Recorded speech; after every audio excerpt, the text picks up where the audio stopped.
I'm Jacob Dean, and for Thom Hartmann, here on the news, you need to know this. Bloomberg backed down.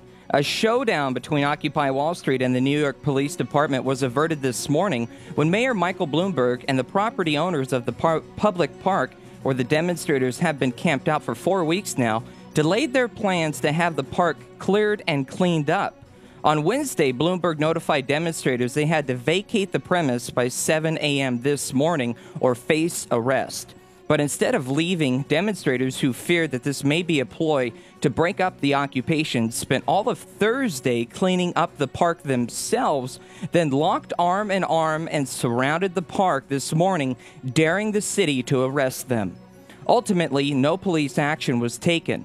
Once news got out that the park would not be cleared, a handful of demonstrators armed with brooms marched to Wall Street, vowing to clean it up. A handful of arrests were reported during that march. All in all, this is a big victory for the Occupy Wall Street movement and a real sign of strength to force three-term Mayor Michael Bloomberg and the police to back down. House Republicans unveiled their budget proposals for labor, health, and human services and energy. And to use today's terms, it's custom-made to benefit the top 1% over the 99%. Republicans are proposing massive cuts, including $1.3 billion to energy assistance to low-income families, $3.6 billion to Pell Grant programs, and $2.2 billion for job training programs, and $8.6 billion to President Obama's Affordable Care Act. At the same time, the wealthiest Americans get to continue their free ride. Republicans protect $4.1 billion in taxpayer subsidies to big oil. They protect $13.5 billion in special tax breaks for billionaires who make their money off capital gains like Paris Hilton. They protect $4.6 billion in tax breaks for corporate jet owners, and they protect $28 billion in special tax breaks for millionaires and billionaire heirs.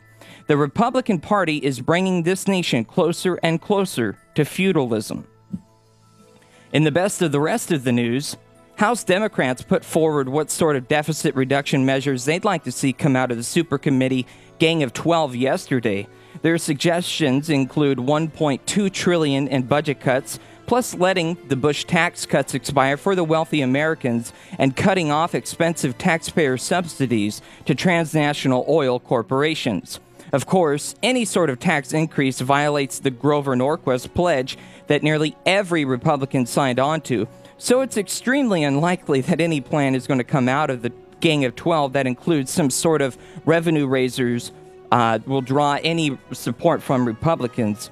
The Gang of 12 has 6 weeks to find a compromise, or deep spending cuts that neither party like will immediately go into effect. Let's see if Republicans will agree to tax the rich when the sword of Damocles is hanging over them. During this week's Republican debate, Jon Huntsman quipped that he thought frontrunner Herman Cain's 999 tax plan was some sort of pizza deal, when it turns out it could be even worse. It might have been ripped off from a video game. As Huffington Post's Amanda Turkle points out, Cain's plan, which puts into place a 9% income tax, a 9% corporate tax, and a 9% sales tax, is almost identical to the default tax plan in the video game Sim City, where players try to build and manage a city. The designer of the Sim City game, noted that similarity and said, "While we at Maxis and Electronic Arts do not endorse any political candidates or their platforms, it's interesting to see a GOP candidate, Herman Cain, propose a simplified tax system like the one we've designed for the video game Sim City 4. Of course, in the video game, more than half of the time, the city goes bankrupt and collapses. So if Cain somehow gets elected, looks like life will indeed imitate art." Are the big banks guilty of collusion? Democratic Senator Peter Welch thinks so. He's calling on Attorney General Eric Holder to investigate 3 of the 4 biggest banks in the country for violating antitrust laws with their plans to enact new debit card fees. First, it was Bank of America. And now Wells Fargo and J.P. Morgan Chase have announced plans to begin charging customers for using debit cards. In a letter to the Justice Department, Senator Welch wrote, quote, We urge you to immediately open an investigation to determine whether banking trade associations and or individual banks have violated antitrust laws. Specifically, we are concerned that communications between banks and bank associations that may amount to price signaling or collusion have occurred." End quote. There's a reason why they're called banksters. Italian Prime Minister Silvio Berlusconi is still in power, but just barely. The beleaguered Italian leader survived a no-confidence vote today, but had he lost his vote, Berlusconi would have been forced to resign, and the Italian government would have collapsed. But even though Berlusconi can keep his job, the vote was so close that he has basically been rendered ineffective. This was the closest vote yet in a series of no-confidence votes that Berlusconi has faced. That means he could be just one more bunga party away from getting kicked out of office. And finally, Eyebrowgate may be taking off. Some people who watched Tuesday night's Republican debate questioned whether or not Ron Paul was wearing fake eyebrows, as one of them appeared to be falling off at one point.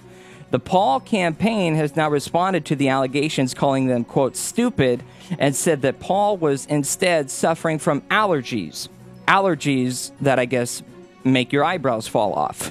Of course, this scandal will likely fade away when the next debate comes along and Governor Good Hair Rick Perry's pompadour begins sliding off of his head. And that's the way it is today, Friday, October 14th, 2011. I'm Jacob Dean, in for Thom Hartmann on the news.